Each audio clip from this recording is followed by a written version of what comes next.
টানা ৩০০ বছর স্পেনের অমানবিক অত্যাচার নির্যাতন মুখ বন্ধ করে সহ্য করতে হয়েছে আর্জেন্টিনাকে। ইতিহাসের সেই নির্মম পাতা যেন স্পেন আবারও স্মরণ করিয়ে দিল ২০২৬ সালের ফিফা বিশ্বকাপ ফাইনালে। শতাব্দীর পর শতাব্দী যাদের উপনিবেশ হয়ে দাসত্বের শৃঙ্খলে বন্দী থাকতে হয়েছে, সেই স্প্যানিশদের কাছেই মেটলাইফ স্টেডিয়ামে ১-০ গোলে মাথা নত করতে হয়েছে বর্তমান চ্যাম্পিয়নদের।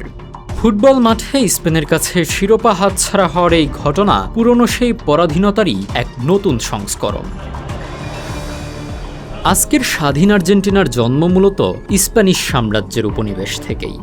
১৫১৬ সালে স্পেনীয় অভিযাত্রীদের হাত ধরে রিও দে লা প্লাতা অঞ্চলে দখলদারিত্বের সূচনা হয়। ধীরে ধীরে পুরো অঞ্চলটি স্পেনের কঠোর শাসনে চলে যায়।